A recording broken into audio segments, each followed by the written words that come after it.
The bomb caller is counting down. The afternoon of August 28, 2003, the city of Erie, Pennsylvania, was going through what seemed like an ordinary workday.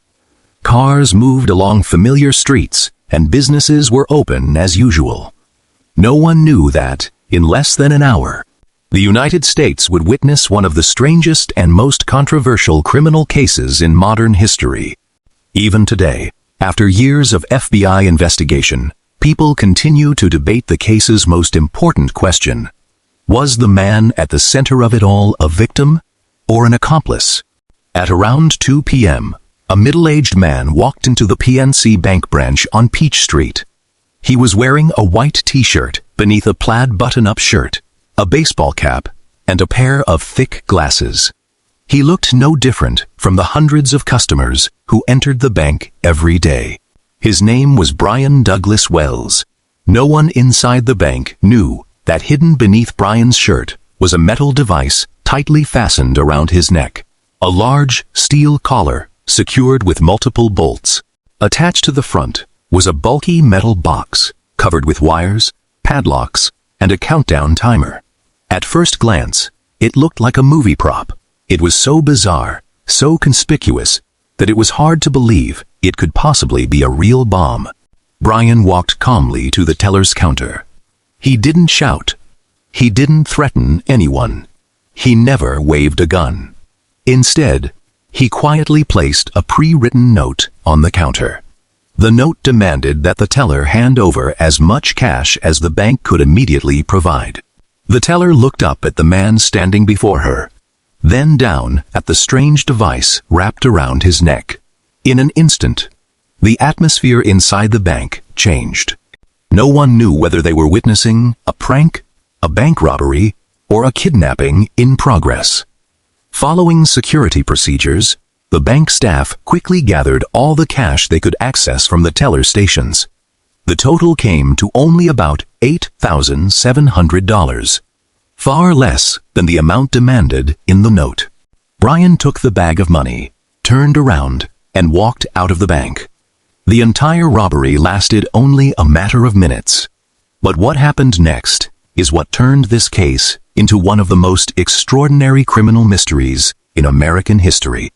Only minutes after leaving the bank, Brian was stopped by local police in a nearby parking lot. At first, the officers believed they had simply captured a bank robber. But within seconds, they realized the situation was far more serious. Brian repeatedly insisted that he had never wanted to rob the bank, that he had been forced to do it, and that the device locked around his neck was a real bomb. It wasn't fake. It wasn't a movie prop. It wasn't an empty threat. It was a live, explosive device that could detonate at any moment. The officers immediately backed away, and the surrounding area was quickly sealed off. A bomb squad was urgently dispatched, while cameras from local television stations began recording every moment as it unfolded. Brian sat on the ground with his hands cuffed behind his back, repeatedly looking toward the officers and pleading for help. He told them there wasn't much time left, that the bomb around his neck had a countdown timer, and that if they didn't act quickly, he was going to die. But from dozens of meters away, no one knew exactly how the device had been built. If they approached too soon, it could detonate. If they waited for the bomb squad to arrive, it might already be too late. The officers found themselves facing a decision with almost no right answer. Then the worst happened. A powerful explosion ripped through the afternoon air, sending smoke and debris across the scene. The metal collar locked around Brian Wells' neck detonated in full view of dozens of police officers, and in front of television cameras recording the unfolding incident. Brian Wells was killed instantly. Just minutes earlier, he had been an ordinary pizza delivery driver. Now, he had become the central victim of one of the most shocking criminal cases in American history. At first, many believed it was simply a failed bank robbery, a desperate criminal wearing a fake bomb, or a plan that had spiraled out of control. But as investigators began processing the scene, they discovered that Brian was carrying far more than just cash. Tucked away on his body, was a thick packet of detailed instructions, filled with bizarre directions, strict deadlines, designated locations, hidden keys, and a chilling promise. If he followed every instruction exactly as ordered, he would have a chance to remove the bomb collar locked around his neck. This was no longer an ordinary bank robbery. It looked more like a twisted scavenger hunt designed by someone with a deeply disturbed imagination. A deadly game in which the prize wasn't money, but the chance to stay alive. Over the months that followed, the FBI assigned hundreds of investigators to the case. Thousands of pages of evidence were collected. Every fragment of the bomb was examined. Every phone call was traced. Every footprint, every lead, and every aspect of Brian Wells' personal life was scrutinized.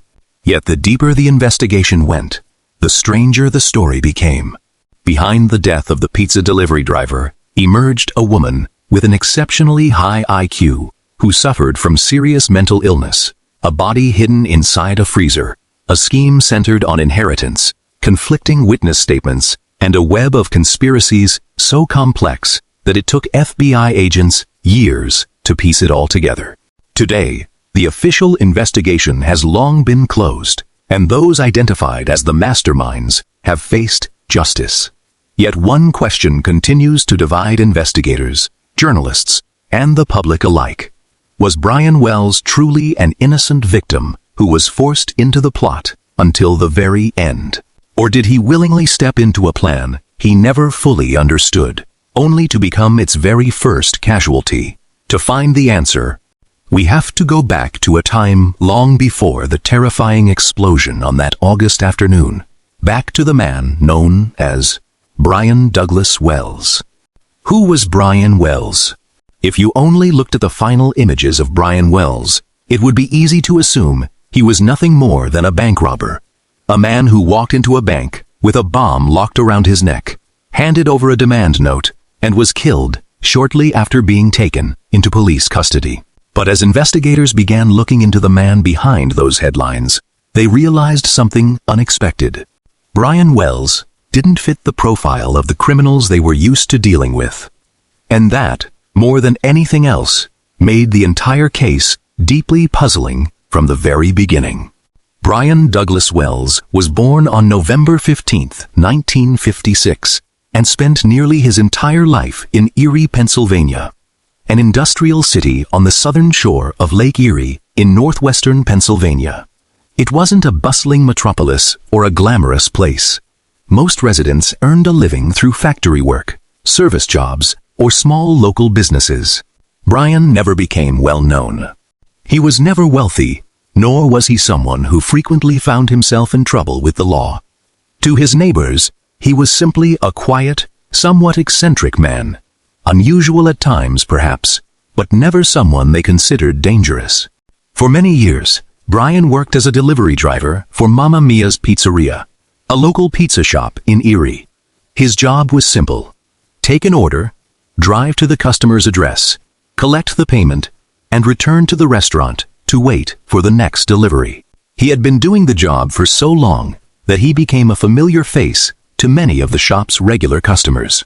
In a city the size of Erie, it wasn't unusual for people to recognize Brian from one of his countless pizza deliveries. Co-workers would later describe Brian as a quiet, reserved man who kept mostly to himself. He wasn't outgoing, and at times he could even seem difficult to approach. But he was rarely confrontational. He wasn't known for being violent, nor was he the kind of person who would do anything for money. That was why so many people found it almost impossible to believe what they saw on television. A man they knew as a quiet pizza delivery driver, standing in the middle of a police perimeter with a bomb locked around his neck. Brian's life was far from easy.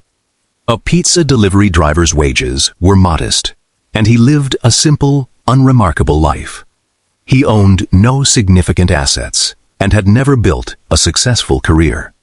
Some people who knew him recalled that he occasionally struggled financially and sometimes borrowed small amounts of money. But that was hardly unusual for many low-income workers in Erie at the time. As the investigation progressed, Authorities found no evidence that Brian was burdened by overwhelming debt. There were no signs that creditors were pursuing him, and no financial pressure severe enough to explain why he would willingly risk everything by carrying out such a dangerous bank robbery. Based on his background alone, Brian hardly fit the profile of a criminal mastermind. He had never carried out daring robberies, had no known experience building explosive devices, and had no serious criminal record involving armed robbery. That led FBI agents to their first crucial question. If Brian had truly planned the crime himself, why was the operation so extraordinarily complex? The bomb collar was intricately constructed, featuring multiple locks, layered mechanical components, and a countdown timer. There was also a lengthy set of written instructions and a carefully designed route that required him to travel to several locations after the robbery. It simply didn't look like the work of an ordinary pizza delivery driver. Yet, as the investigation expanded, a different picture began to emerge. Brian was not completely disconnected from the people who would later be identified as being involved in the case. Through his social connections in Erie, he knew several individuals with histories of drug use, some of the very names that would appear repeatedly throughout the FBI's investigation. At first, this detail attracted little attention, but as the case unfolded, it became one of the most important pieces of the puzzle. Because if Brian knew the people behind the plot, the question was no longer, did he know them? It became, how well did he really know them? Brian's family remained adamant that he was not the kind of person who could commit murder or rob a bank.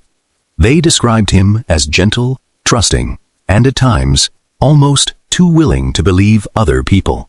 For that reason, from the very beginning, they were convinced that Brian had been coerced. In their view, there was no way he would have voluntarily allowed a real bomb to be locked around his neck. If he truly knew the device was capable of exploding, they believed that no rational person would have agreed to take part in such a plan. However, investigators could not rush to that conclusion. Several details continued to trouble them. Brian offered no resistance when he entered the bank. He made no attempt to secretly alert the teller. He never shouted for help or tried to escape while he still had the chance.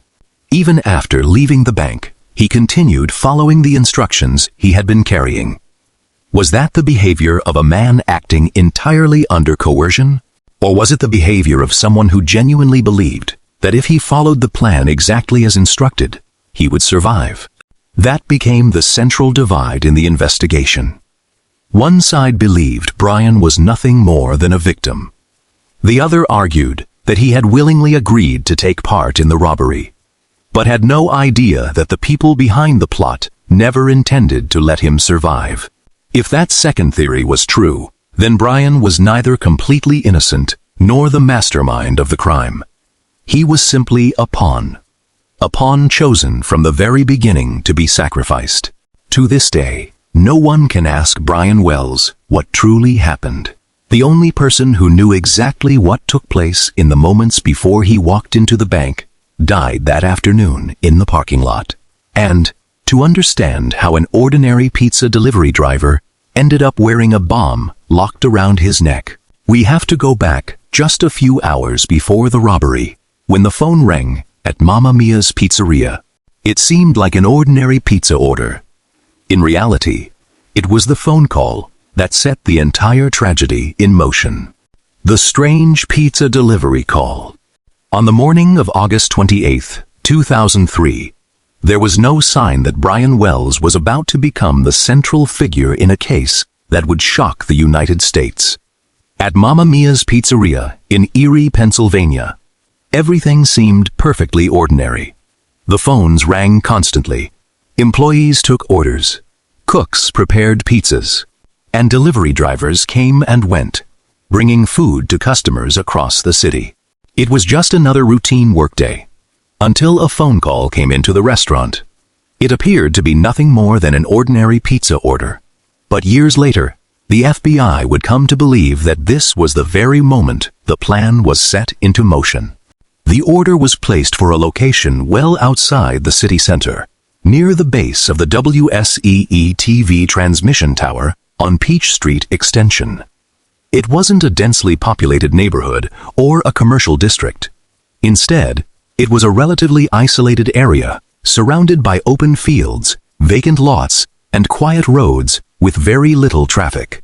Unless you had a specific destination there, few people had any reason to drive into that area. Shortly after the early afternoon hours began, Brian Wells was assigned the delivery.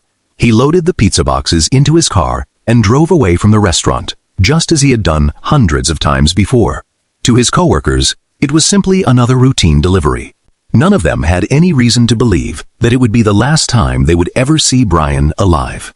Under normal circumstances, a pizza delivery would take only a few minutes. The driver would arrive at the address, hand over the order, collect the payment, and head back to the restaurant. But Brian's delivery that afternoon did not unfold the way it was supposed to. After leaving Mamma Mia's, Brian drove directly toward the area near the television tower. What happened next was never captured on camera. There were no eyewitnesses, and Brian himself would never live to tell the story. Those brief moments became the single largest gap in the entire investigation, a missing piece of time that no one has ever been able to fully reconstruct. According to the conclusions reached after years of investigation, it was in this remote area that Brian met the people who had already put the plan into motion. Here, the metal collar was locked around his neck. He was handed a modified cane gun, a note demanding money from the bank, and a lengthy set of written instructions detailing every step he was expected to follow after leaving the bank. If he completed every task exactly as instructed, he would eventually find the key to remove the bomb collar. At least, that was what Brian was believed to have been promised. But one crucial question has never gone away. What state of mind was Brian in when he arrived at the meeting point? Investigators have long considered two very different possibilities. The first is that Brian was lured there under the pretense of making a routine pizza delivery. The moment he arrived, he was overpowered. The bomb collar was locked around his neck, and he was forced to carry out the bank robbery if he wanted any chance of staying alive. If that theory is correct, then Brian became a victim from the very first moment. The second possibility is that Brian knew in advance who he was going to meet. He may even have known that he was about to take part in a bank robbery, but he believed the bomb was nothing more than a scare tactic, or that it would be safely removed once the plan was over. Under this theory, Brian was not entirely innocent, yet he also had no idea that he had been turned into a sacrificial pawn from the very beginning. The problem is that there has never been conclusive evidence to prove which theory is correct. No one witnessed the entire meeting. The people believed to have been present either died before the full story could be told, or gave statements years later that did not entirely match one another. Even after years of investigation, the FBI was unable to reconstruct exactly what happened during those crucial minutes at the pizza delivery site. One detail, in particular, drew the investigators' attention. The pizza delivery location did not appear to have been chosen at random. It was secluded, with very little traffic and few chances of being seen by passing motorists. It gave the conspirators enough time for several people to gather, lock the bomb collar around Brian's neck, explain the plan, and prepare everything without attracting attention. If the objective had simply been to rob a bank, they could have met Brian almost anywhere. Instead, they deliberately chose this isolated location. To investigators, that suggested the entire operation had been carefully planned long in advance. Investigators also discovered that the pizza order had been placed from a public payphone. The caller had deliberately concealed their identity, and the delivery address itself had been chosen with great care. From the very first step, the people behind the plot had taken deliberate measures to erase their trail. This was not a crime born of impulse. It bore all the hallmarks of a conspiracy that had been meticulously planned in advance. The time between Brian leaving the pizza delivery site and walking into the bank was relatively brief. Yet, within those few moments, an ordinary pizza delivery driver had been transformed into a man wearing a live bomb around his neck. It was also the beginning of a journey that Brian believed might be his only chance to stay alive. At approximately 2:28 p.m., Brian Wells pulled into the parking lot of the PNC Bank branch on Peach Street. He stepped out of his vehicle carrying a gun, a demand note, a multi-page set of instructions, and, most importantly, a live explosive device silently counting down around his neck. Within minutes, the United States would witness a bank robbery unlike any it had ever seen. But what no one realized at that moment was that the money inside the bank had never been the true objective. To the people behind the plot, Brian Wells may have been nothing more than the first link in a conspiracy far more elaborate than anyone could have imagined. America's strangest bank robbery. At approximately 2:28 p.m. on August 28, 2003, a blue vehicle pulled up outside the PNC Bank branch on Peach Street. It was one of the smaller bank branches in the city of Erie. Inside, a handful of customers waited their turn while employees carried on with their work as usual. There were no alarms, no shouting, no warning signs of any kind. No one inside the bank knew that a robbery was about to unfold. Brian Wells stepped through the front doors wearing jeans, a white t-shirt beneath a striped button-up shirt, a baseball cap, and his familiar pair of glasses. From a distance, he looked like any ordinary customer. But as he approached the teller's counter, several employees began to notice the large device fastened around his neck. It was far too bulky to be completely hidden beneath his clothing. Wires protruded from beneath his shirt, leading to a heavy metal assembly mounted at the front. No one inside the bank could tell exactly what it was.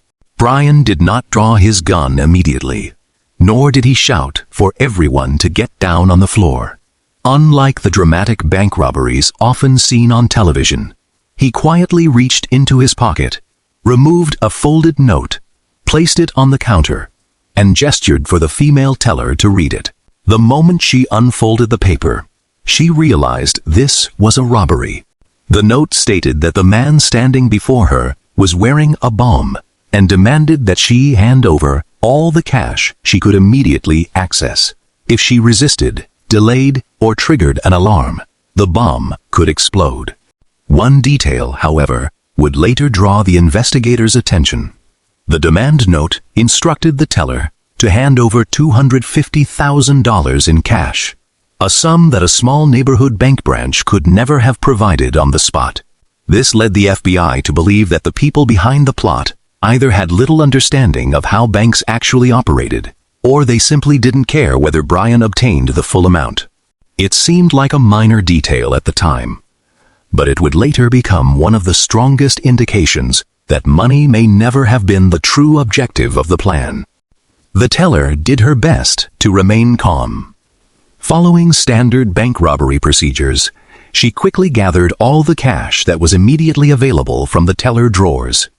The total came to approximately $8,702, far less than the $250,000 demanded in the note.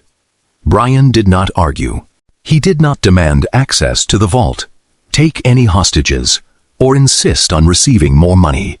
He simply took the bag of cash, turned around, and walked out of the bank. The entire robbery lasted only a matter of minutes. Security cameras captured almost the entire robbery. When FBI agents later reviewed the footage, they noticed something deeply unusual. Brian showed none of the behavior typically associated with an experienced bank robber. He wasn't aggressive. He didn't constantly scan the room for threats. He made no attempt to control the customers or intimidate the bank employees with repeated threats. If anything, he appeared tense. His eyes frequently drifted downward, and his movements lacked confidence and determination. He looked less like a man carrying out a robbery of his own choosing, and more like someone doing something he never wanted to do in the first place. As soon as Brian left the bank, one of the employees immediately called 911. The information was quickly broadcast to law enforcement officers throughout the area, including a description of the suspect, his vehicle, and the direction in which he was traveling. Within minutes, patrol cars began converging on the roads surrounding the bank, setting in motion a police response unlike anything Erie had ever experienced. Meanwhile, Brian did not speed away in an attempt to flee the city. He made no effort to evade the police or shake off any pursuit. Instead, he drove in an entirely different direction. Investigators would later determine that he was following the very first route outlined in the written instructions he had been carrying. In other words, after leaving the bank, Brian was not behaving like a criminal trying to escape. He was following someone else's plan, step by step, exactly as he had been instructed. That was the moment the FBI's suspicions began to shift. If Brian had truly been the mastermind behind the robbery, why would he need to follow a lengthy set of step-by-step instructions? Why not simply take the money and disappear? Why continue driving to a series of predetermined locations? The behavior made sense only if Brian genuinely believed that his survival depended on completing every step of the plan exactly as instructed. Only minutes later, a patrol car spotted Brian's vehicle just a short distance from the bank. Officers quickly moved in and blocked his path. At first, they believed they were dealing with nothing more than a routine bank robbery. But the moment Brian stepped out of the car, everything changed. The device locked around his neck was now clearly visible.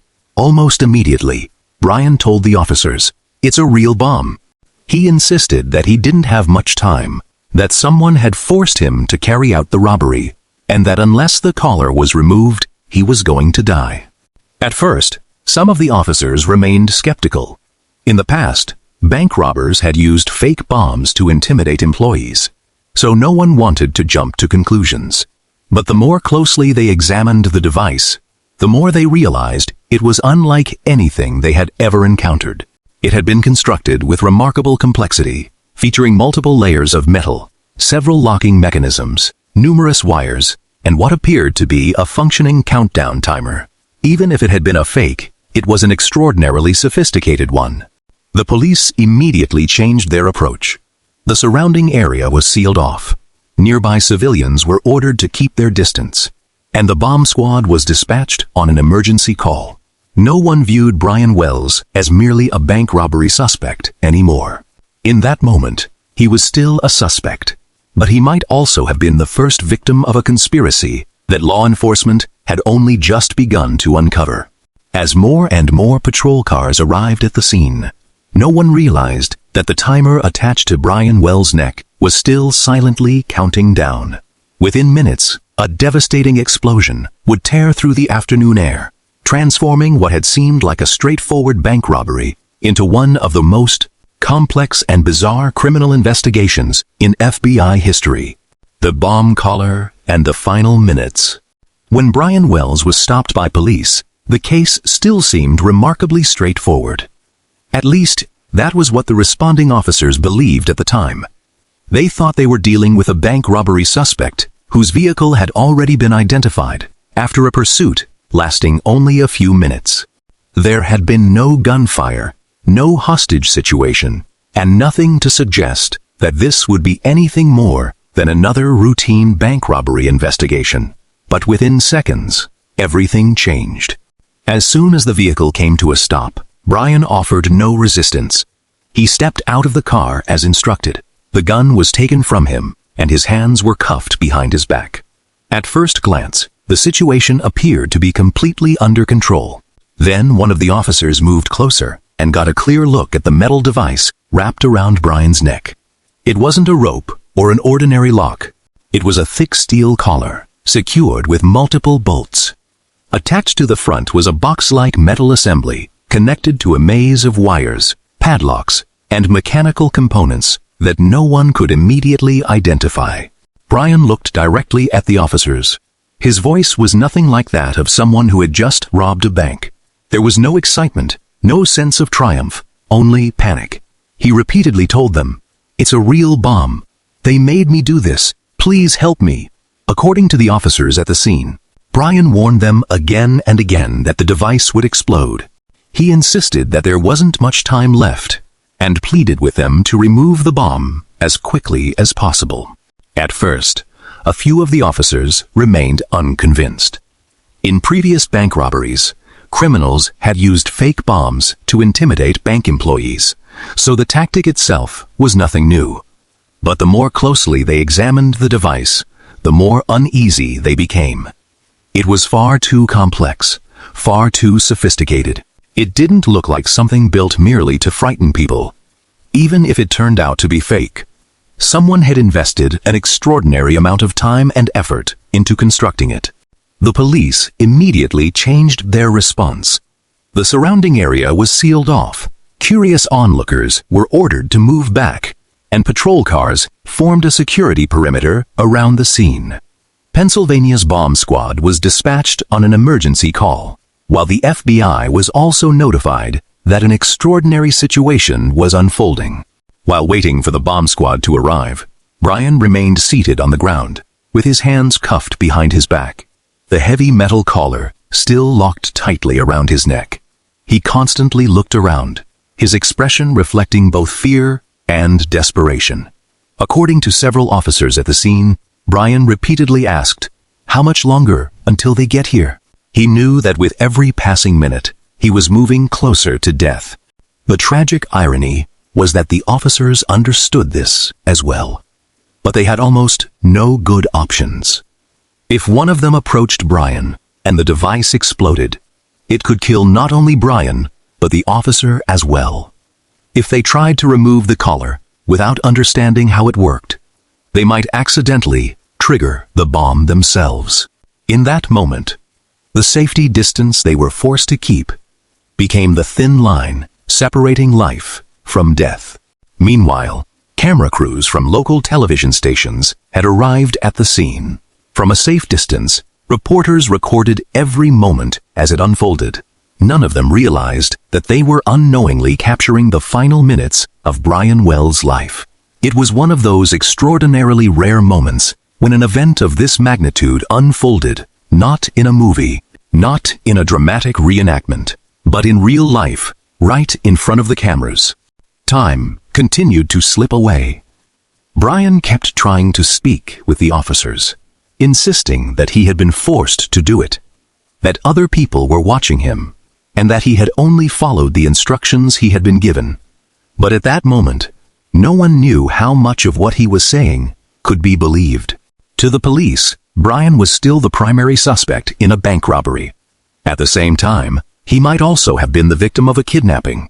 Both possibilities existed simultaneously, and no one had enough information to determine which one was true. Then, the moment that would define the entire case arrived. There was no loud warning and no audible countdown. In an instant, a powerful explosion shattered the silence. Smoke and debris filled the air as officers instinctively retreated even farther, while fragments of metal were scattered across the scene. The device locked around Brian Wells' neck had detonated, killing him almost instantly. The entire event unfolded before the eyes of dozens of police officers and in front of television cameras recording from a distance. It was an image that stunned the nation, not only because of the sheer violence of the explosion, but because the man who had just died might have been a bank robbery suspect, or he might have been the only person who knew the entire plan. In that single moment, the investigation changed completely. This was no longer just a bank robbery. It was no longer simply a case involving an explosive device.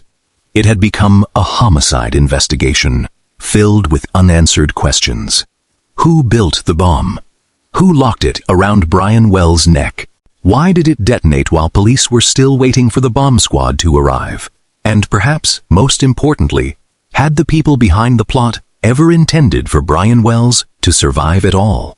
Once the scene had been secured, bomb technicians began collecting every piece of metal that remained.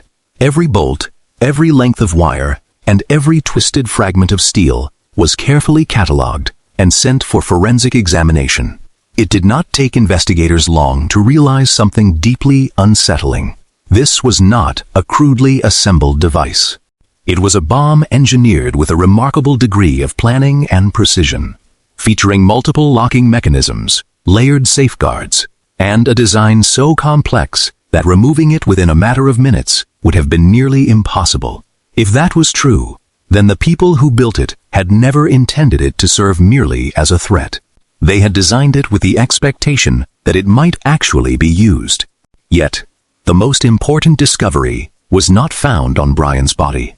It was found inside the vehicle he had left behind. There, investigators recovered a thick packet of documents. Inside were neither city maps nor an escape plan, but a bizarre series of written instructions, a route spanning multiple locations, hidden keys, and strict time checkpoints. It was as if someone had transformed a bank robbery into a deadly scavenger hunt. And that packet of instructions would lead investigators into the most mysterious chapter of the entire case. The deadly scavenger hunt. After the explosion, the scene was gradually brought under control. Bomb technicians began examining every fragment of metal left behind, while a separate team of investigators turned their attention to Brian Wells' vehicle. They believed that if Brian had truly been the architect of the robbery, the car would contain evidence of his escape plan or preparations for the crime. Instead, what they found sent the entire investigation in a completely different direction. Inside the vehicle, investigators found the money taken from the bank, the gun, several personal belongings, and a carefully folded packet of papers. It was not a map, a suicide note, or a list of accomplices. It was a multi-page set of typed instructions, clearly organized into a series of specific steps. From the very first lines, the writer warned Brian that he was not allowed to alter the plan. He had to complete every task in the exact order given. If he fell behind schedule, skipped a step, or contacted the police, he would die. FBI agents would later describe the instruction packet as a bizarre cross between a military operation and a scavenger hunt. Each location led only to the next. Every task unlocked the next step in the sequence. The participant was never given the full journey from the beginning. If Brian wanted to survive, he had no choice but to keep moving forward. According to the instructions, immediately after leaving the bank, Brian was to drive to the first designated location, where he would find another note directing him to the hiding place of the first key. After retrieving it, he was to continue to a second location, then a third, and then a fourth. Every stop had been carefully timed, with each task leading to the next. If he followed the schedule exactly as instructed, he would eventually reach the key that was supposedly capable of unlocking the metal collar around his neck. At least, that was the promise made in the instructions. But as the FBI examined the instructions more closely, something unusual became apparent. The timeline laid out in the plan was almost impossible to follow. Some of the locations were separated by dozens of kilometers. Others required Brian to search for objects that had been carefully concealed. A few tasks even called for him to dig or conduct searches within an unrealistically short amount of time. Even if the police had never been pursuing him, completing the entire sequence on schedule would have been nearly impossible. That realization led investigators to a chilling theory. What if the people who designed the plan never intended for Brian to succeed? If they already knew it would be impossible for him to complete the route on time, then the promise of a key to unlock the bomb collar may have been nothing more than a way to keep him moving. A false hope, just convincing enough to make him obey every instruction until the bomb finally exploded. The instructions contained more than just directions. They were filled with unsettling language that repeatedly stressed one thing. Brian had to obey every command without exception. He was forbidden from speaking to the police, attempting to remove the bomb himself, or deviating from the assigned route. The tone was cold, authoritative, and uncompromising. There was no room for negotiation or personal choice. Whoever wrote the document seemed to understand exactly what would keep Brian moving forward: his fear of death. Another detail also caught the FBI's attention. The instruction packet had been prepared with remarkable care. It was not a hastily scribbled note, but a lengthy, typewritten document organized into clearly numbered sections with carefully planned timing for each step. This suggested that the entire operation could not have been conceived in just a few days. It would have required weeks, perhaps even months, of planning and preparation. As investigators followed the locations described in the instruction packet, they discovered that some of the hidden items were exactly where the document said they would be. At certain sites, they recovered concealed notes. At others, they found objects that had been placed there in advance. These discoveries confirmed that at least part of the plan had been prepared long before the robbery took place. This was no prank, and the instructions were not fabricated after the fact. They were part of a carefully orchestrated sequence that had been physically laid out across multiple locations. Yet the farther the FBI traced the route, the more they uncovered a disturbing paradox. Even if Brian had never been stopped by the police, even if he had driven directly to each designated location without a moment's delay, the chances of completing the entire sequence before the bomb detonated were still extraordinarily slim. In other words, the plan appeared to have been designed to fail from the very beginning. That realization led investigators to the first major question of the case. If the final key was almost impossible to obtain, then what had the planners truly intended? Was the goal really to rob a bank, or did they simply need someone to walk into a bank wearing a bomb, only to die before he could ever tell anyone what had happened? FBI behavioral analysts also became involved in the investigation. They examined the language, structure, and sequence of tasks in the instruction packet and reached a striking conclusion. Whoever wrote it appeared highly organized, deeply controlling, and skilled at manipulating others through a calculated mixture of fear and hope. This was not someone who merely wanted to achieve a goal. It was someone who wanted to control every stage of the process, even after the victim had been stripped of any real choice. While agents were still trying to decipher the mysterious instruction packet, another line of investigation began to take shape. If someone had the ability to design such a complex, multi-layered plan, that same person was likely capable of building the bomb as well. That realization changed the focus of the case. It was no longer just the story of a pizza delivery driver. It had become the hunt for the individual who had orchestrated every link in the chain.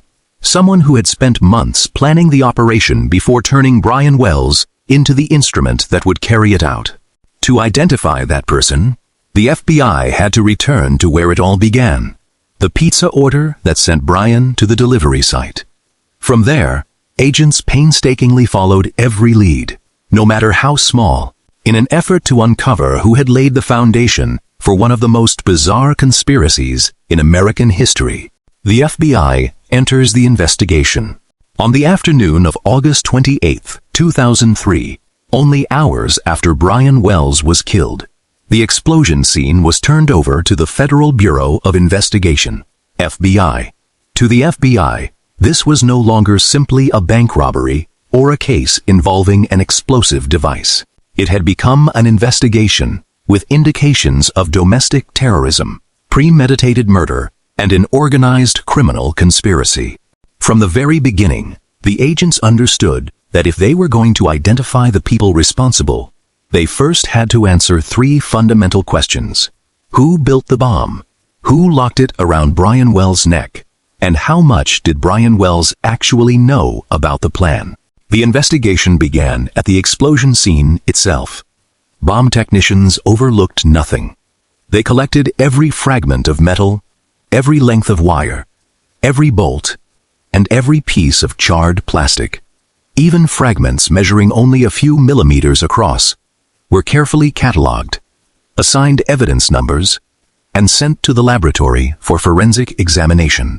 The objective was straightforward: to reconstruct the bomb piece by piece, as though assembling an enormous and deadly jigsaw puzzle. As the forensic analysis began, the bomb technicians quickly reached an important conclusion. This was not the work of an amateur. The device consisted of multiple mechanical components, several locking mechanisms, layered metal construction, and a relatively sophisticated triggering system. More importantly, the steel collar encircling Brian's neck had been engineered to lock securely in place. Removing it with ordinary tools in a matter of minutes would have been virtually impossible. That meant the builder had not designed the device merely to frighten the victim. They had intended to ensure that the collar would remain locked around Brian's neck until the very end. At the same time, another team of investigators began reviewing every second of the bank's surveillance footage. Frame by frame, Brian's every movement was analyzed over and over again. Agents studied his facial expressions, the way he held the demand note, his eye movements, his tone of voice, and his behavior as he accepted the cash. They were searching for the answer to a single question. Was this the conduct of a man willingly committing a crime, or of someone following orders in a desperate attempt to stay alive? Many behavioral analysts concluded that Brian displayed genuine signs of stress throughout the robbery. He never appeared to be in control of the situation. He did not behave like a trained bank robber. He made no attempt to dominate the bank, force employees to open the vault, or carry out a well-planned escape. If the objective had simply been to steal money, the operation was remarkably inefficient. Meanwhile, another team returned to the area near the television tower where Brian had gone to make the pizza delivery. The site was sealed off as investigators searched for tire tracks, footprints, cigarette butts, rope, tape, or anything else that might reveal who had been there before Brian arrived. Unfortunately, the location was both remote and exposed to the elements. By the time investigators reached it, much of the physical evidence had already been erased by weather and passing vehicles. What remained simply was not enough to identify the people responsible. The FBI then traced the pizza order back to its source. Investigators determined that the call had been placed from a public payphone. The caller had left no identity behind. There were no surveillance cameras providing a clear image, and no usable fingerprints were recovered. It was a calculated choice, one that suggested the person behind the plan had been thinking about concealing their tracks from the very beginning. For days, dozens of FBI agents worked to reconstruct Brian Wells' entire route. They traced every step of his journey, from the moment he left the pizza shop, to the delivery site near the television tower, to the bank, and finally, to the location where he was stopped by police. Every minute was plotted on a map. Every stop was carefully documented. Investigators hoped that if they could identify even a single unexplained gap in the timeline, they might pinpoint the exact location where the bomb had been locked around Brian's neck. There was, however, one major problem. The period Brian spent at the pizza delivery site was also the least documented part of the entire timeline. There were no surveillance cameras, no eyewitnesses, no phone records, and no direct physical evidence to reveal what had happened there. It was as if someone had deliberately chosen the one place where no one would be watching. While the investigation remained at a standstill, a new lead began to emerge. FBI agents started reviewing every aspect of Brian Wells' personal life: his friends, co-workers, family members, acquaintances, people who had borrowed money from him, and anyone with whom he had ever had a dispute. Anyone connected to Brian was added to the growing list of potential leads. At first, no single name stood out, but that changed when investigators discovered that Brian had indirect connections to several people involved in Erie's local drug scene. Among them was a man named Kenneth Barnes. At the time, Barnes seemed like only a minor figure in the investigation. No one realized that years later, his testimony would become one of the most important keys to unraveling the entire case. But at that stage, the FBI still did not have enough evidence to arrest anyone. They had a bomb, a set of written instructions, a bank robbery, and a dead man. Yet none of those pieces fit together into a complete picture. Then, only a few days later, police received an anonymous phone call. The caller never mentioned the bank robbery. They never mentioned Brian Wells. Instead, they reported the existence of a body, one that was allegedly hidden inside the home of a man named William Bill Rothstein. At first, no one believed the tip had anything to do with the pizza bomber case. But when FBI agents entered Rothstein's house, they discovered more than just a corpse. They uncovered the first crucial link leading to the people behind the entire conspiracy: the body in the freezer. During the early days of the investigation, the FBI believed that solving the case meant tracing the origins of the bomb. But then, an anonymous phone call changed the direction of the investigation entirely. The caller never mentioned Brian Wells, the bank robbery, or the explosion. Instead, they delivered a single, chilling message. Inside the home of William Bill Rothstein, there was a body. At first, the tip sounded like an entirely separate case, a homicide with no apparent connection to the pizza delivery driver who had died just days earlier. Even so, the FBI decided to investigate. If the anonymous caller was telling the truth, the information might lead them to an important new clue. Agents quickly obtained a search warrant for the home of William Bill Rothstein, a house located not far from the area where the bank robbery had taken place. When they entered, everything seemed surprisingly quiet. The house appeared normal. There were no obvious signs of a struggle and no visible bloodstains. But the longer they searched, the more they realized that something was terribly wrong. Inside the house stood a large chest freezer. When investigators lifted the lid, they discovered the body of a man inside. The victim was identified as James Roden. His body had been concealed in the freezer for several days. What had initially appeared to be a missing person case was now unmistakably a homicide. But what captured the FBI's attention most was not the body itself. It was the relationship between James Roden, Bill Rothstein, and a woman named Marjorie Deal Armstrong. James Roden was not a stranger. He had known Marjorie for some time. According to testimony given later in the investigation, Roden was believed to have known secrets that Marjorie did not want anyone else to discover, particularly matters involving her finances, property, and future plans. If that was true, James Roden may have become a threat. And then, he disappeared. At the time, William Bill Rothstein was in his 60s. He was known as a mechanically skilled man who lived a quiet, private life. On the surface, he did not resemble a dangerous criminal, but investigators quickly discovered that Rothstein and Marjorie Deal Armstrong had known each other for years. More than casual acquaintances, they shared a close personal relationship. That discovery raised a critical question for the FBI. Was Rothstein's house merely a place to hide a body? Or was it also where part of the pizza bomber plot had been conceived? During questioning, Bill Rothstein admitted that he knew about James Roden's death. However, he denied being the one who had killed him. According to Rothstein, it was Marjorie Deal Armstrong who had shot Roden. Afterward, she asked him to help conceal the body inside the freezer, promising that she would find a way to take care of everything. It was the first statement that officially brought Marjorie Deal Armstrong's name into the pizza bomber investigation.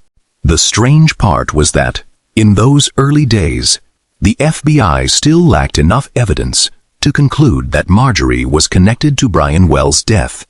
The two investigations appeared to intersect only through Bill Rothstein. On one side was a pizza delivery driver killed by a bomb. On the other was a body hidden inside a freezer. Yet the agents were convinced that it could not be a coincidence. During the search of the house, investigators noticed another important detail. Bill Rothstein possessed a solid understanding of mechanical engineering. He had the tools, the workspace, and the technical ability to build complex mechanical devices. That immediately led the FBI to think about the bomb. Had Rothstein been the one who built it, or had he at least played a role in assembling it at the time? it was an entirely reasonable theory. However, as agents compared the timeline with other evidence, they uncovered another important fact. Bill Rothstein was seriously ill. He was suffering from cancer, and his health had deteriorated significantly. People who knew him said that during the final months of his life, he rarely left his home. That led investigators to consider a different possibility. Perhaps Rothstein had not carried out the plan himself, but his house may have served as a place where the plot was prepared, a meeting place, or even a workshop where parts of the bomb were constructed. Marjorie Diehl Armstrong's name began appearing more and more frequently throughout the investigation. Every time the FBI followed a new lead, they seemed to encounter another connection to her. She was linked to James Roden, to Bill Rothstein, and to Kenneth Barnes. Then, investigators uncovered another troubling fact. This was not Marjorie's first encounter with a criminal investigation. She had a history of violent behavior, had been suspected in several previous incidents, and had been diagnosed with severe mental health disorders. For the FBI, this marked the first major turning point in the investigation. Until then, agents had been searching for an unknown bomb maker. But after searching Bill Rothstein's house, the case produced its first concrete suspect. A woman who was intelligent, well-educated, and burdened by a long history of violence. Years later, prosecutors would describe her as the mastermind behind the entire conspiracy. Her name was Marjorie Diehl Armstrong. And to understand why investigators came to believe that she may have been the person pulling the strings, we have to look back at her life. A life in which the line between exceptional intelligence and profound psychological instability had long since disappeared. Marjorie Diehl Armstrong, the woman behind the curtain. When Marjorie Diehl Armstrong's name first appeared in the investigation, many FBI agents found it hard to believe that a woman in her 50s could be the mastermind behind one of the most complex criminal cases in American history. But the deeper they looked into her past, the more they realized that Marjorie was unlike any suspect they had ever encountered. She was exceptionally intelligent, profoundly unpredictable, and always seemed to stay several steps ahead of everyone around her. Marjorie was born in 1949 in Erie, Pennsylvania. From an early age, she was widely regarded as exceptionally intelligent. She excelled academically, possessed an outstanding memory, and displayed remarkably sharp reasoning skills. To many of her teachers, Marjorie seemed like the kind of student who could accomplish almost anything if she followed the right path.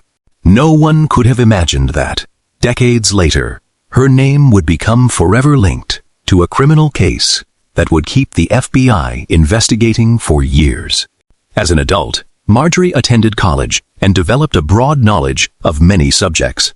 She read extensively, enjoyed debating ideas, and was an articulate communicator.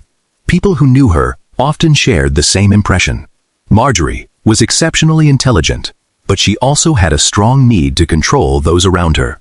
In conversations, she always wanted to dominate the discussion. And if she felt challenged or contradicted, her demeanor could change in an instant, from calm to angry, from friendly to openly hostile. Over time, Marjorie's mental health began to deteriorate. She was diagnosed on multiple occasions with serious psychiatric disorders, including periods marked by delusional thinking, bipolar disorder, and severe emotional instability. It is important to note that having a mental illness does not mean a person will commit a crime. However, in Marjorie's case, both mental health professionals and people who knew her described a pattern in which her psychological struggles were often accompanied by increasingly extreme behavior, deep mistrust of others, and a strong tendency to manipulate those around her. Long before the pizza bomber case, Marjorie had already come to the attention of law enforcement. In 1984, she was charged with the shooting death of her boyfriend, Robert Thomas. Marjorie claimed she had acted in self-defense following a violent argument. A jury ultimately accepted her account, and she was acquitted. Even so, Robert Thomas's death changed the way many people who knew her viewed her. From that point on, Marjorie was no longer seen simply as an intelligent but eccentric woman. She was someone whose past had become impossible to ignore. Years later came the case of James Roden, the man whose body the FBI discovered inside Bill Rothstein's freezer. According to prosecutors, Marjorie was the one who shot Roden. Investigators alleged that her motive was to prevent him from revealing secrets related to her financial schemes and other criminal activities. After Roden was killed, his body was taken to Bill Rothstein's house and hidden inside the freezer. If that account was correct, the killing was not a crime of impulse. It was part of a calculated series of decisions. As the investigation continued, the FBI also uncovered Marjorie's connection to Kenneth Barnes, a drug dealer operating in Erie. Barnes had dealings with a number of people in the area, including Brian Wells. This connection proved especially significant because, for the first time, Brian Wells and Marjorie appeared within the same social network. They were not close friends, nor were they family. But they were not complete strangers either, as many had initially believed. One major question remained. When did Marjorie first become acquainted with Brian Wells? According to testimony gathered later in the investigation, Brian had visited areas where Kenneth Barnes operated on multiple occasions. Evidence suggested that Brian and Marjorie had crossed paths through mutual acquaintances. However, investigators found no evidence that the two shared a close personal relationship. That led the FBI to consider an important possibility. If Marjorie truly intended to use Brian as part of the plot, she may have chosen him precisely because he was not deeply connected to her circle, someone familiar enough to approach, but not close enough to know the full extent of the plan. The deeper the investigation went, the more agents recognized one defining trait of Marjorie.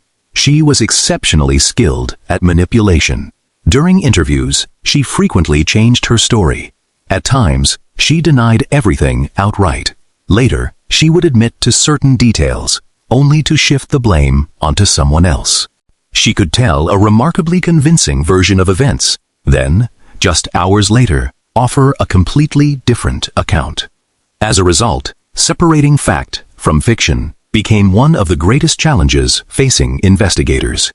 FBI behavioral specialists later concluded that Marjorie had an exceptional ability to exploit other people's vulnerabilities.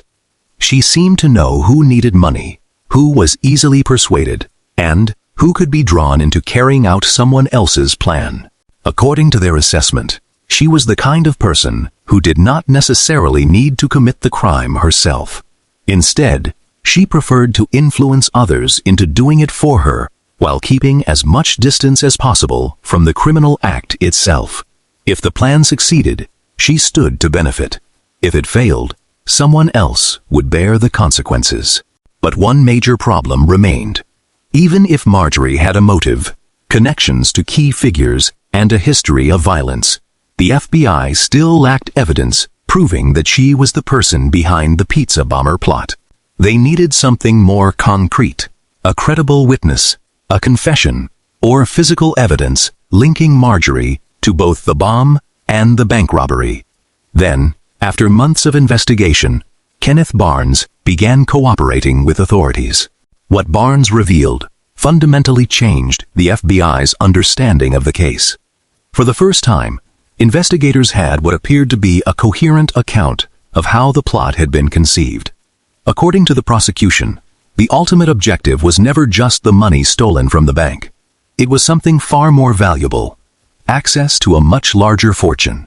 The real plan. After nearly 2 years of investigation, the FBI finally began to see the bigger picture. The pieces that had once seemed completely unrelated: a bank robbery, a bomb locked around a man's neck, a body hidden inside a freezer, a drug dealer, and a woman suffering from severe mental illness, gradually came together to form a far more complete story. And at the center of that story, according to federal prosecutors, was money. Not the $8,702 Brian Wells had taken from the bank, but a fortune worth far more than that. The most significant breakthrough came from Kenneth Barnes. At first, Barnes denied any involvement, but after being arrested in an unrelated case, he agreed to cooperate with investigators in hopes of receiving a reduced sentence. It was Barnes's testimony that enabled the FBI to piece together what they believed was the true motive behind the pizza bomber plot. According to Barnes, Marjorie Deal Armstrong was in serious financial trouble. She was constantly in need of money and was also embroiled in ongoing disputes with members of her family over inheritance. In particular, Marjorie believed that after her father's death, she would receive a substantial share of the family estate. In reality, however, events did not unfold the way she had expected. As a result, investigators believed that she became increasingly consumed by her obsession with money. Barnes told investigators that Marjorie had repeatedly spoken about needing a large sum of money, not a few $1,000s, but hundreds of thousands. According to his account, that was when the idea of robbing a bank first emerged. The problem, however, was that no one in the group wanted to walk into the bank themselves. It was far too dangerous and far too likely to end in identification and arrest. They needed someone else, someone who could carry out the most dangerous part of the plan on their behalf. According to the prosecution, Brian Wells was the person ultimately chosen for the job. He knew Kenneth Barnes, not closely, but well enough for Barnes to approach him. More importantly, prosecutors argued that Brian was believed to be in need of money, making him a potentially vulnerable target. In their view, that vulnerability was exactly what the planners intended to exploit. However, one major question remained. How much did Brian know in advance? According to Barnes, Brian knew he was going to take part in a bank robbery and had been promised a share of the money once the job was completed. But Barnes also claimed that Brian was never told the full plan. Most importantly, he allegedly did not know that the bomb was real or that it was capable of detonating. If Barnes's account was accurate, then Brian was not entirely innocent. But neither was he the driving force behind the conspiracy.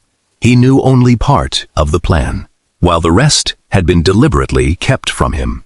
Of course, not everyone accepted Kenneth Barnes's account at face value. Barnes was a convicted criminal with a clear incentive to cooperate in hopes of receiving a lighter sentence. In the years that followed, many defense attorneys argued that he may have shaped parts of his testimony to serve his own interests. For that reason, the FBI could not rely solely on the word of a single witness. They needed independent evidence to verify his claims. Agents began comparing Barnes' testimony with the evidence collected during the investigation. They examined Brian's route, the instruction packet, phone records, travel times, and the identities of those believed to have been present at the pizza delivery site. Notably, many of the details Barnes provided were consistent with the physical evidence the FBI had already gathered. That gave his account considerably more weight, even though some aspects of it could never be fully verified. Meanwhile, Bill Rothstein's role in the conspiracy gradually became clearer. According to the prosecution, Rothstein was not the person who entered the bank. Instead, he was alleged to have helped prepare parts of the plan, particularly by allowing his home to be used as a meeting place and as the location where James Roden's body was concealed. However, because Rothstein died of cancer before the case ever went to trial, many questions about the true extent of his involvement were never answered. What chilled investigators the most was what happened when they returned to Brian Wells' instruction packet. This time, they no longer read it as a sequence of tasks. They read it as a blueprint for murder. Every location, every deadline, and every instruction appeared carefully designed to keep Brian moving, to keep him hoping, and to keep him believing that the next stop would finally lead him to the key that could save his life. In reality, however, the FBI's analysis suggested that Brian had almost no chance of completing the entire route before the bomb detonated. In other words, the author of the instructions may have created a promise that was never meant to be fulfilled. That became the foundation of the prosecution's most important argument. If the final key was virtually impossible to obtain, then the true objective of the plan had never been to let Brian survive. He was merely a means to an end, a man used to carry out the bank robbery and then disappear forever, taking every secret of the conspiracy with him. But even after the FBI had assembled most of the puzzle, one question continued to divide the investigation. Who was Brian Wells in this plan? Was he an innocent man who had been kidnapped and forced to carry out the robbery? Or had he willingly agreed to participate in exchange for money, only to discover too late that he had become a victim of the very people he thought were his accomplices? This was not only a question for the public. It was one that also divided the investigators themselves, with differing opinions emerging even within the FBI.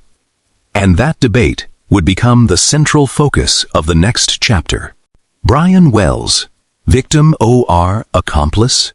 By the time the investigation was nearing its conclusion, the FBI had identified the people believed to be behind the plot. Investigators had uncovered a motive and reconstructed most of what had happened. Yet one question remained, one that no one could answer with absolute certainty. Who was Brian Wells in this case? If he was completely innocent, then this stands as one of the most ruthless kidnappings and murders in modern American history. But if he had known even part of the plan in advance, the story becomes far more complicated. That is why, to this day, Brian Wells's true role remains the single most controversial aspect of the entire pizza bomber case. The first theory is the one Brian Wells's family has always believed. According to them, Brian was nothing more than an ordinary pizza delivery driver. He accepted a routine delivery order, arrived at the designated location, and was overpowered. The bomb collar was locked around his neck, and he was then forced to rob the bank. If he refused to comply, he would be killed. Under this scenario, Brian was entirely a victim.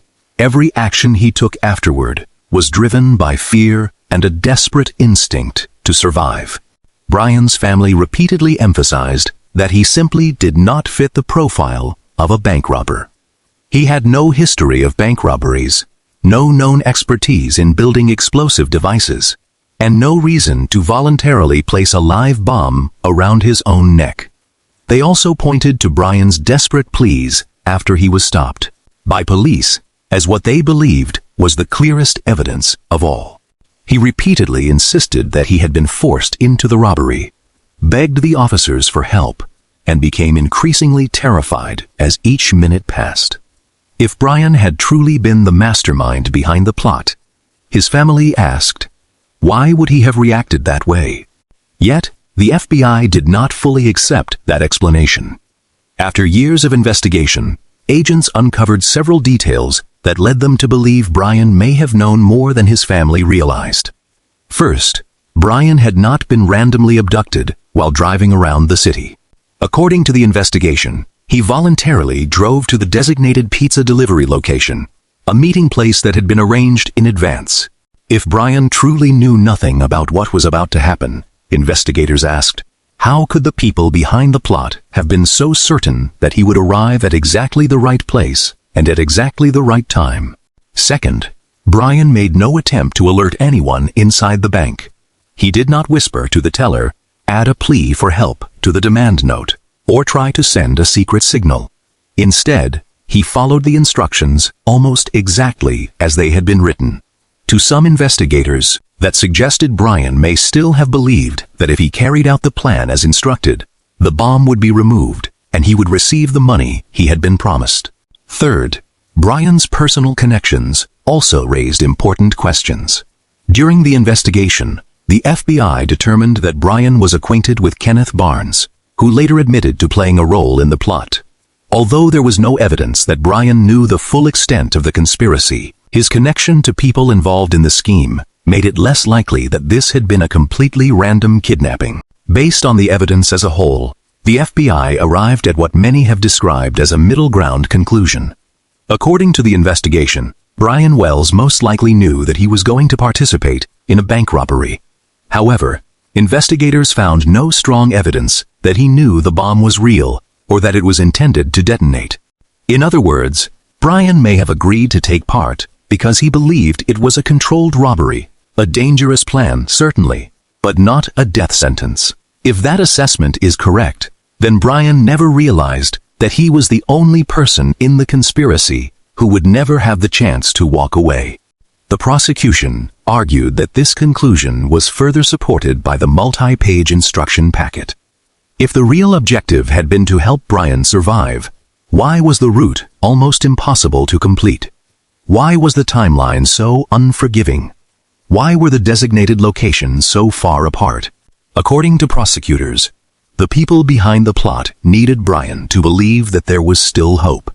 As long as he kept moving and continued following the instructions, he would be less likely to stop, question the plan, or resist. In that sense, hope itself became the invisible chain that kept Brian under their control. Of course, not everyone accepts that conclusion. Many investigative journalists, some defense attorneys, and researchers who have studied the case argue that the FBI relied too heavily on Kenneth Barnes's testimony. Barnes reached a cooperation agreement with prosecutors and had a clear incentive to seek a reduced sentence. Because of that, critics contend that it is impossible to rule out the possibility that he exaggerated Brian's role in order to minimize his own responsibility. For that reason, no absolute consensus has ever emerged, and the debate continues to this day. Brian Wells himself died only minutes after the robbery. He was never fully interviewed, never given the opportunity to explain what had happened at the pizza delivery site, and never had the chance to confront any of the other suspects. The only person who could have said with certainty what he truly knew took those answers with him to the grave. Perhaps that is the greatest tragedy of the entire case. It is not simply that a man lost his life. It is that the most important person in the entire story was never given the chance to tell his own. As a result, the truth of what Brian Wells knew and what he never knew may have died with him forever. Over the years that followed, the FBI continued to strengthen its case, gathering additional witness statements and reinforcing the evidence. Eventually, investigators concluded that they had enough to bring the surviving individuals connected to the conspiracy to justice. The trial that followed would determine not only the fate of the defendants, but would also mark the official conclusion of one of the longest and most extraordinary investigations in FBI history. The trial and the verdict. It took nearly 7 years after Brian Wells's death before the FBI believed they had assembled enough evidence to bring the case to trial. It was far from a straightforward process. Many of the people connected to the conspiracy had either died, repeatedly changed their stories, or attempted to shift the blame onto someone else. From the very beginning, federal prosecutors understood that this would become one of the most complex cases they had ever pursued. One man who would never appear in the courtroom was William Bill Rothstein. The man who had concealed James Roden's body inside a freezer died of cancer in 2004, less than a year after the pizza bomber case unfolded. He took countless secrets with him to the grave. Had he merely helped hide the body, or had he also played a role in designing the bomb? To this day, no one can ask him those questions, or hear his answers. The central defendant in the case was Marjorie Deal Armstrong. After her arrest, she denied most of the allegations against her. At times, she insisted she was completely innocent. At other times, she admitted to knowing certain parts of what had happened, only to change her story again later. During interviews, Marjorie frequently argued with investigators. Sometimes, she refused to answer questions altogether. At other times, she launched into lengthy accounts filled with contradictions. By then, FBI agents had become all too familiar with that pattern throughout the course of the investigation. Meanwhile, Kenneth Barnes became the prosecution's most important witness. In exchange for the possibility of a reduced sentence, Barnes agreed to describe how the plot had been conceived. He recounted the planning meetings, the roles played by each participant, the financial motive behind the scheme, and how Brian Wells had ultimately become part of the plan. To the prosecution, Barnes's testimony provided the missing link in the case. To the defense, however, it was the word of a convicted criminal trying to save himself. For that reason, Barnes's credibility remained one of the most fiercely contested issues throughout the trial. In addition to witness testimony, prosecutors presented a wide range of supporting evidence. This included the multi-page instruction packet recovered from Brian Wells' vehicle, telephone records, documents seized during search warrants, statements from numerous witnesses, evidence related to the death of James Roden, and the connections linking Marjorie Deal Armstrong, Bill Rothstein, and Kenneth Barnes. Importantly, no single piece of evidence was sufficient to explain the entire case on its own. But when all of the evidence was assembled, prosecutors argued that it formed a coherent and compelling picture of the conspiracy. Marjorie's defense attorneys challenged the prosecution's case vigorously. They argued that much of it rested on the testimony of Kenneth Barnes, a man with a clear incentive to cooperate with the government in exchange for leniency. They also emphasized that Marjorie had lived with severe psychiatric disorders for many years. Her mental condition, they argued, made her statements inconsistent and, at times, unreliable. The prosecution, however, maintained that her mental illness did not eliminate her criminal responsibility. According to prosecutors, the evidence of advance planning, the concealment of James Roden's body, and the many other pieces of evidence presented throughout the trial demonstrated that these were not impulsive acts, but part of a deliberate and carefully orchestrated conspiracy. After weeks of testimony and deliberation, the jury returned its verdict. Marjorie Deal Armstrong was convicted for her role in the conspiracy that led to Brian Wells's death, along with multiple other charges connected to the pizza bomber case. She was sentenced to life imprisonment without the possibility of parole. For the prosecution, the verdict marked the end of an investigation that had consumed years of work. But for Brian Wells's family, it represented only a partial measure of justice. The question they wanted answered most still remained. What did Brian really know, and when did he know it? As a cooperating witness, Kenneth Barnes did not receive the same sentence as Marjorie Deal Armstrong. That outcome sparked considerable controversy. Some argued that if Barnes had truly participated in the conspiracy, he should have faced a punishment comparable to hers. Prosecutors, however, maintained that without Barnes's testimony, the case might never have been solved. In their view, this was one of the difficult compromises the justice system sometimes has to make in exchange for the truth, or at least for what it believes to be the greater part of it. By this point, the pizza bomber case was, from a legal standpoint, essentially over. The people considered to have played the central roles had been convicted. The FBI closed its investigation. There were no more manhunts, and no new suspects were brought to trial. But that did not mean every question had been answered. Even after the verdict, significant gaps remained, questions that neither investigators nor prosecutors could fully resolve. Who actually built the bomb? Was the entire conspiracy truly carried out only by the people who were convicted, or was there another participant, someone who was never identified? And above all, was Brian Wells truly the final victim of the plot?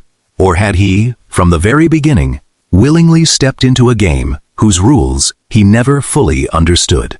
Those are the questions that will likely continue to be asked long after the courtroom has fallen silent. The mysteries that remain. For the FBI, the pizza bomber case is over. The people believed to have played the central roles were convicted, and the official investigation was closed. From a legal standpoint, that was the end of the story. But for many independent investigators, journalists, and those who have followed the case for more than 2 decades, it was only the beginning of the biggest questions. The more closely they re-examined the evidence, the more they realized that important gaps in the story had never truly been filled. The first, and perhaps the most important, question is how much Brian Wells truly knew. The FBI concluded that he most likely knew he was going to take part in a bank robbery, but did not know that the bomb around his neck was intended to kill him. Brian's family has always maintained a very different view. They believe he was completely innocent, that he was overpowered at the pizza delivery site, forced into the scheme, and left with no real choice. Meanwhile, some independent researchers have offered yet another perspective. They argue that Brian may have known more than the official investigation concluded, though they acknowledge there is no conclusive evidence to prove it. The only person who knew the full truth died at the scene. The second major question is who actually built the bomb. During the investigation, the FBI determined that Bill Rothstein possessed the mechanical knowledge and technical skills that could have made him capable of constructing such a device. Marjorie was alleged to have orchestrated the plan, while others were believed to have played supporting roles. Yet investigators never uncovered conclusive evidence identifying the person who physically assembled the entire bomb. It was far from a simple device. It incorporated multiple mechanical components, several locking mechanisms, and layers of metal, all engineered to remain securely fastened around the victim's neck. This was not something that could have been improvised in a single afternoon. It was the product of days, perhaps even weeks, of careful work. So who actually built it? To this day, that question has never been answered with certainty. The third question is whether there were additional accomplices who were never identified. According to the official investigation, the principal participants in the conspiracy were identified and held accountable. However, some investigative journalists have argued that a plot of this complexity would have been difficult for only a handful of people to carry out. Placing the pizza order, preparing the remote meeting site, assembling the bomb, drafting the detailed instruction packet, hiding items along the route, and monitoring Brian's movements would all have required a considerable degree of coordination. Were all of the participants truly identified, or was there someone else whose role was never uncovered? There is no evidence strong enough to confirm that possibility, but neither is there evidence strong enough to dismiss it entirely. Another mystery, one that receives far less attention, but is equally thought-provoking, is why the instruction packet was written in such extraordinary detail. If the objective had simply been to rob a bank, a few brief instructions would have been enough. Instead, the author created an elaborate journey, complete with multiple locations, carefully timed steps, and a sequence of increasingly complex tasks. It was as though the entire document had been designed to convince Brian that if he just kept going, he would survive. It was an exceptionally sophisticated form of psychological manipulation. Rather than controlling him through force alone, the planners kept him moving by offering hope. A hope that, according to the FBI's analysis, may never have existed in the first place. Then there is another lingering question. If the ultimate goal was simply to kill Brian, why stage an elaborate bank robbery at all? Why not murder him at the pizza delivery site? Why create such a complicated plan? Some believe the conspirators were motivated primarily by money. Others argue that they were pursuing something far greater. They wanted to create chaos, divert the investigation, and ensure that Brian's dramatic death became the center of attention, allowing other objectives to remain hidden in the background. To this day, however, none of these theories has ever been conclusively proven. Perhaps that is why the pizza bomber case continues to be featured in documentaries, investigative programs, and discussions of crimes that have never been fully explained. Unlike most bank robberies, where the perpetrators and their motives are eventually established with relative certainty, this case is filled with unresolved gray areas. The line between victim and accomplice, between fact and testimony, and between careful planning and unforeseen chance remains blurred to this day. More than 20 years have passed. The bank branch still operates.